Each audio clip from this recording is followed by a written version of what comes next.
One. We are live with episode 2 of Mic Cuddles. Two. It's a thing now, Gillian. Like, it's the second episode. It's like a thing. Oh my gosh. And we're getting started somewhere. Yeah, it's getting started. Oh my goodness. I'm so pumped.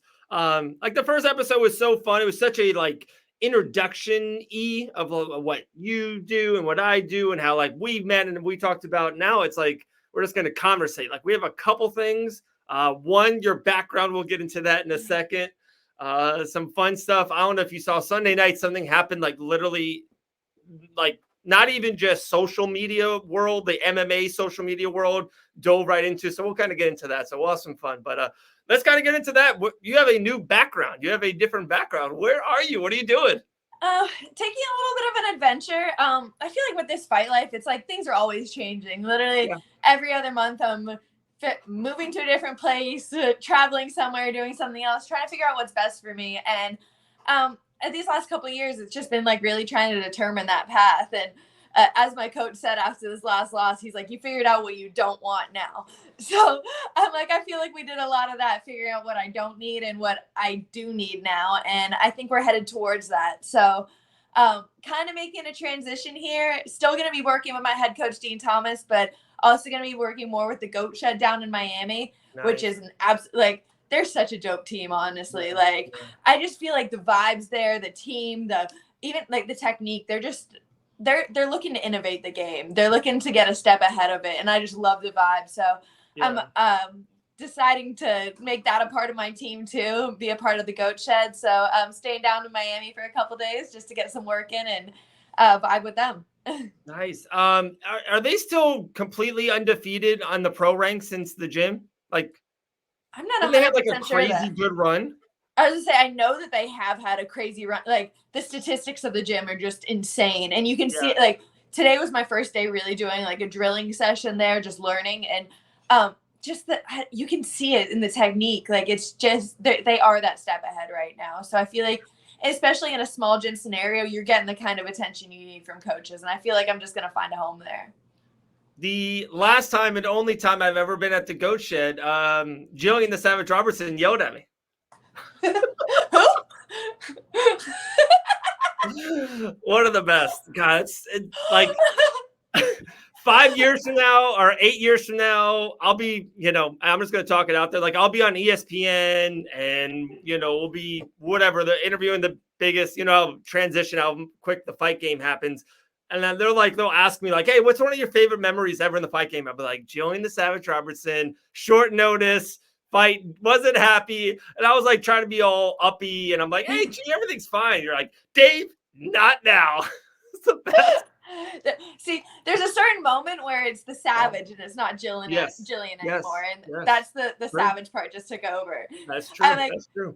Sometimes I see myself after a fight, like, the way I like celebrate my wins, a lot of times I'm like getting up, I'm like, fuck yeah, what's up? And I'm like, who is that? Like, that's not Gillian. And then like 2 minutes later for the post-fight interview, I'm like, oh, thank you guys so much. It's like a superhero. You're like Venom. I don't know if you're into superheroes. They're like the split personalities. It's two different things, but that was 100%. Even I like love that gym. Excuse me?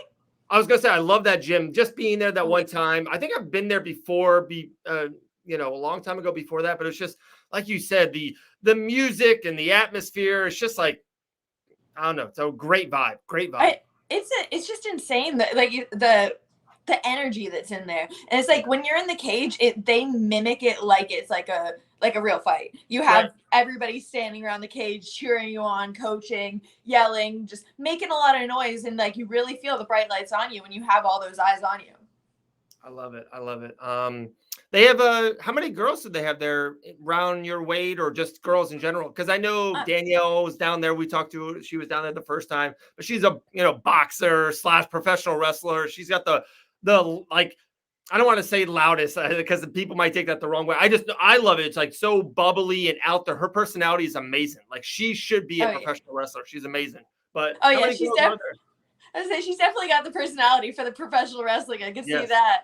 Yes. But there's probably about 4 or 5 girls currently, and then they're actually getting a couple girls from Combate. Their Combate wants to Nice. the coach to kind of take care of a little bit, coach them, help them get better. So I'm really gonna have a good team of girls, but also like they're 125-pound guys and they're 135-pound guys. Like the team that they have there is absolutely incredible, just extremely high level, and like they're still low level pros. It's not like any of them are in the UFC yet, but they're all like just under the radar, like next level. A bunch of little savages, you can say. Exactly.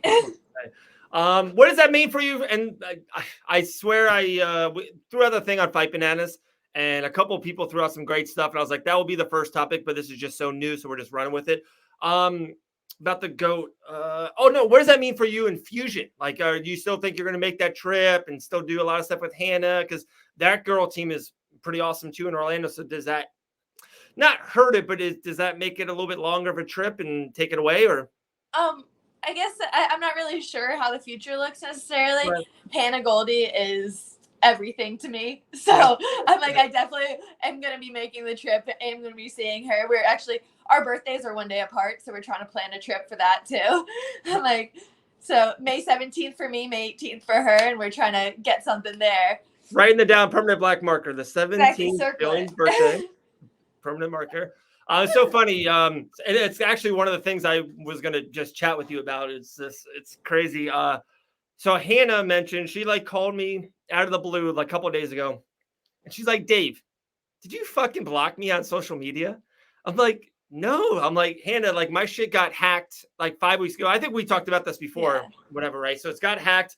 Still don't have any of it back. So I literally an hour ago just created a Facebook page, because people are still working on my Instagram. And like I said, my Instagram is what I want back the most. And just because of the followers I had on it, it's not even the number about followers. And I know people will look at me in a weird way. It's not even about the numbers, it's about who followed me. You know what I mean? That kind of thing. But Hannah's like, I tried to like at you in an Instagram story and like you were gone. Like I thought like you blocked me. I was like, what the hell did I do wrong? I'm like, Hannah, you can never do anything wrong. Come on, Hannah.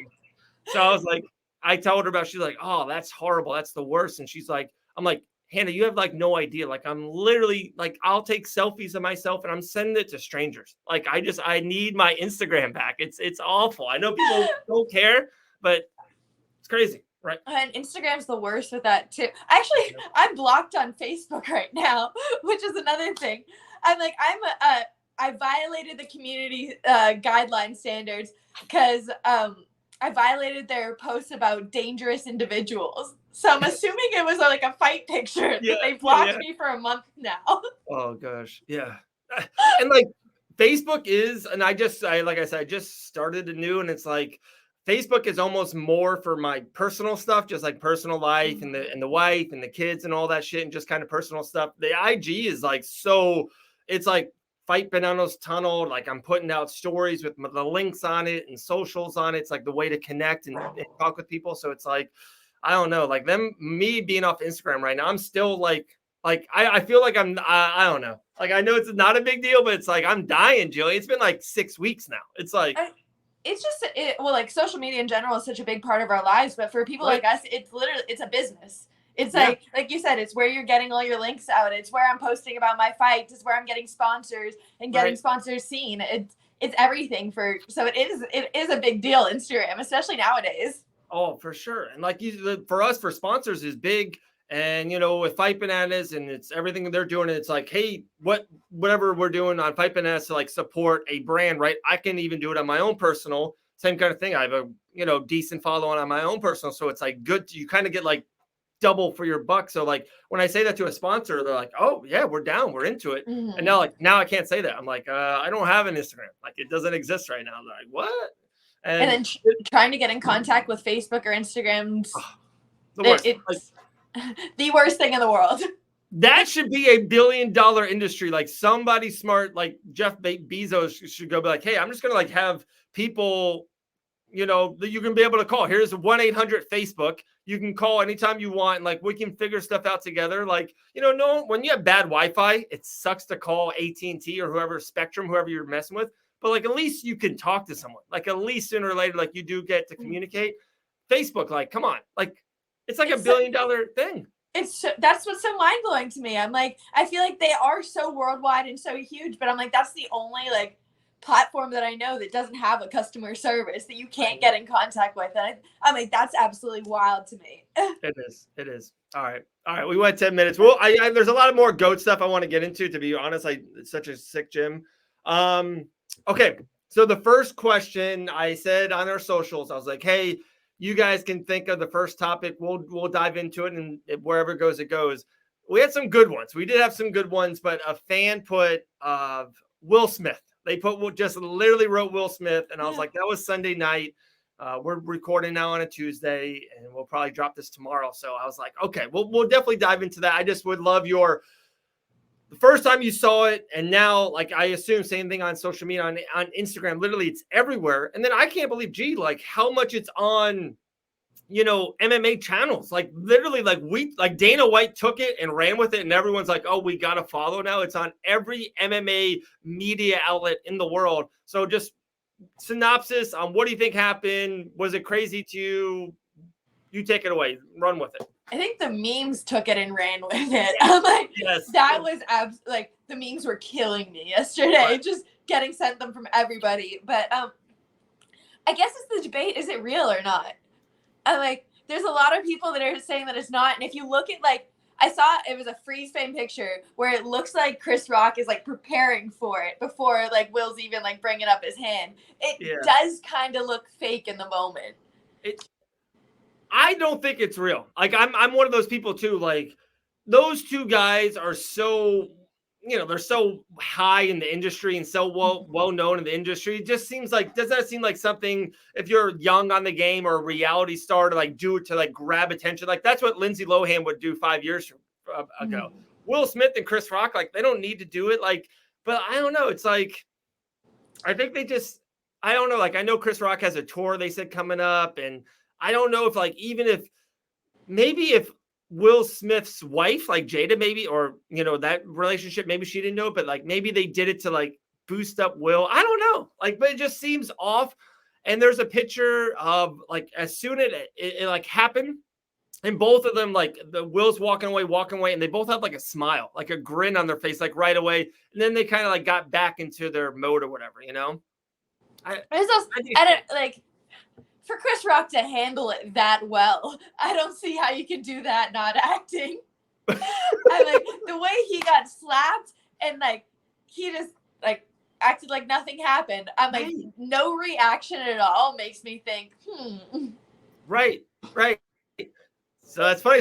This is where I kind of wanted to go with it. So with you being a professional fighter, fighting in the UFC, multiple, we do own multiple records in the UFC. We have big records there. So with that being said, if someone outside the cage, someone not even in a gym scenario, you're just out or whatever happened, if someone slapped you like that, what would be your first reaction? Like, what would be your first, like, holy shit, like, is this happening right now?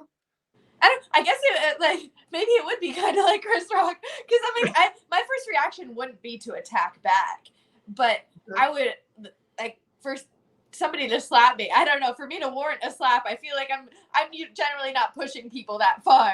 I'm like, if there's something that's getting like a little bit heated or something, I'm gonna sit back and just shut my mouth. I'm not gonna try to start a situation, or like even. When I was a little kid, my parents are like, oh, if somebody's bullying you, just walk away. Like, get away from the situation. Right. Whereas, like, I hear so many parents now, they're like, no, hit the kid back. I'm like, my parents are just 100% anti-violence. I feel like that's kind of how I would react in the situation. And it also depends, I guess, if they were persistent with the attack. So if it was just like one slap, or if it was like they came after me after. Right. Because after that, then it's like, I'm just taking you down and sitting on top of you. And that's about it. No rear naked choke. That's not your first go-to thing right away. Depends what you get and what size they are. I'm like, I feel like generally, like most males and then all females, I could restrain at least and not have to actually do anything. I think I was at the PFL. Yeah, it was the PFL Friday, and I love it. It's the Challenger Series. It's so cool. It's like at Universal Studios in Orlando, Florida. It's like the closed set. It's awesome. And I don't know, it came up organically, like someone talked about training or something in general. And I was with our girl Paige, who works with now with Fight Finesse, and she trains, and she actually went to Fusion for the first time last week. Might be moving to Orlando. Don't want to break any news on Paige's life, but might be moving to Orlando doing some shit. So long story short, someone asked me if I train. I go, no, I don't train. Like, I talk into a microphone. I talk for a living. And I was like, well, let me back up. I did train with Gillian, the Savage Robertson, 8 weeks ago in Pensacola, and like my neck just got over it.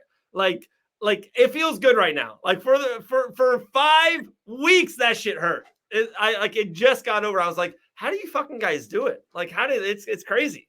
I honestly think your body like builds up a durability to it. Like I feel like after, because I just remember like whenever I first started training, like leg kicks or like anything, I'd be coming home from jujitsu and just covered in bruises all down my legs. And I'm training harder now than I ever did before, but I don't really feel like that happens as often. I think your body just kind of gets used to it, and it's just like I don't know, you build up an immunity to it in a way. I got to do that. I guess more Saturday afternoon sessions. I don't know. I gotta get used to it for sure. Oh, I lost you. Oh, got you back. You good? You hear me? I can't hear you. Oh no. Try it. Okay, I'm gonna kick you out and come right back in. Okay. Make sure you got a phone call. All right, kick gas. Boom. All right, we'll keep it rolling. Yeah, the Will Smith thing. So I think it was rigged. I think it was a fake, mutual agreement. I think it's better for both of them. Their next moves are going to be really big moves, and especially nowadays in 2022 and social media, I think it's a big deal. And now Gillian's back. Bam. Good, you can hear me? Can you hear me? Yeah, we're all good. Okay, cool. Did you see? Okay, a couple things real quick with fight stuff. Did you see UFC Columbus? And then I didn't get a chance to catch it. No. Okay. My mom actually, I went to brunch with my mom that Sunday, and she was like, "Oh, it was absolutely insane." Jennifer Maya and Manning. Fiat? Yeah, Fiat. My mom is now her biggest fan, apparently. She's good. She's real good. Same weight class though. Come on, geez, Mom. Come on. Same weight class. The Brian Barberina versus Matt Brown. Like, if you're gonna any 15 minutes you spend on that whole day, that's the fight. It was insane. Like that fight poster, you're like, oh yeah, I see what you did there, UFC. Like we see it. Also too was super cool. Sunday was Cage Fury. It was in Houston, UFC Fight Pass. Our guy Brendan Allen, we love us some Brendan Allen on this show, on this banner of Fight Bananas, and like he kind of took over our socials. And his boy Tuco down there at Sanford MMA, he was fighting for the light heavyweight championship in the main event. He won it. It was just awesome. Like, and it was cool with Brendan was like kind of taking us behind the scenes a little bit. So that was dope. I liked it a lot. It was a cool thing. Oh yeah, that's awesome. Cage Fury, I was able to compete kind of like on their little side banner on their jiu-jitsu tournament a couple months ago, but it was like just an awesome promotion to be a part of. And like for that promotion that I was a part of, I've never seen a jiu-jitsu card that was that stacked. So to see somebody to see a MMA promotion kind of like taking a step into the jiu-jitsu side, I feel like was really awesome of Cage Fury. Well, hey, when are we doing a grappling tournament again? When's that happening? That is actually happening soon. April 16th. I'm going to be defending my high rollers belt in Vegas against Cynthia Cabello. Nice. I like that. I remember that 16th. I think I'm actually going to Jacksonville. I kind of knock on wood kind of thing. I had like one of these moments, and we've talked about this off air. Like I wasn't going to the show. Like I wasn't going to go and buy a ticket. I was like only going to go and get media credentials. So I got like a phone call like 2 days ago. And they're like, so what media credentials do you want? Like how many days can you go? I'm like, guys, I live in Daytona Beach. Like I can go to everything, They're like, oh, okay. Well, you're good. We got you for everything. So I was like, what? So I was like, oh, that's so awesome. Like, that's going to be a dope experience. I know, I can't wait. Like it's weird. Like the card is like so stacked, like with Chimaev and Burns, Jan and Sterling, and like Volkanovski, who's an absolute stud versus Korean Zombie. Like it's such a unique matchup too. Like everyone thought it was going to be Volk versus Holloway. But I like that matchup. And the whole card, like literally through 9-10 fights, it's insane. So good. So I'm excited for that. But yeah, that's on the 9th. April 20th, PFL wants me to maybe come out to do some Arlington. They're in Arlington, Texas. So they wanted me to maybe do something. So I was like, I don't know. It's a lot of flying. And now you threw out the 16th in Vegas with high rollers. I was like, I kind of want to do that too. Mic Cuddles live. Exactly. Come out for it. We'll get it done at High Rollers, be smoking a joint, then I'll go get a choke and then come back and finish the podcast. Oh my gosh. That would be the best show ever. The best show ever. I don't think we could top it after that. We would just have to end it on that episode. Yeah. We'll send that straight to UFC Fight Pass. Be like, this is the best we got. Like, we can't do nothing better than this. Like, this is the high end of what we could do together. All right. Couple other funny stuff. All right, here it is, the picture. They said, Gillian, if you had to fight an animal, which one are you choosing? Like, I know. I was like, that's a unique question. I'm down with that. I get like. Because I'm trying to like think about my capabilities, because it's like we're not going for like a bear or a shark or something like that. Yeah, not a shark. A shark would definitely because that's ocean. Like if you're in the ocean, they got high end on you. They're faster in the water. I'm like, that would be a horrible fight. Yeah, I'm like an animal that I would have to be capable of fighting would have to be like. Maybe I don't want to go too low and say like a dog, because I feel like I don't know. Maybe even I feel like a dog would be a challenge. So this is too much of a debate for one podcast. I know. I was like, and that question in its own thing. It's its own like series of podcasts. You can do episodes off of that. Yeah, 25 minutes on a dog, 25 minutes on a flying squirrel, 25 minutes on sea animals. Yeah, you have to go through like the whole scientific analysis of it. I'm definitely that got too much. Yeah. Here's another one for you. So if now you fight 125, and I know you don't have to like diet a lot to make 125, but they ask like, what is, especially fight week, what is something that you can do fast and on the road that is good for you to make weight? I guess like fight week specifically, it's just very important, like to really make sure you're water loading, make sure, like a lot of people, I feel like they cut eating even the day before. I try to eat as much as I can and still make weight in a healthy way, and try to even, one of the biggest things that was like mind-blowing to me that I never realized until I started working with a nutritionist is that like those last 2 days of weight cut is you don't want to have vegetables, because vegetables hold a lot of fiber, and the fiber holds water. So it's like you're just really making yourself hold on to that water if you're eating like green vegetables the day before weigh-ins. When it's like when I was an amateur, I cut to 105 on 10 days notice. So it was 17 pounds in 10 days that I cut. And I was doing it eating just like chicken and spinach the whole time. So it's like I was making like even like up to fight day, I was just eating spinach, trying to make myself like lose the weight. But I was just making myself hold on to the water and making it harder for myself, actually. Oh my goodness, that's crazy. God. Savage at 105.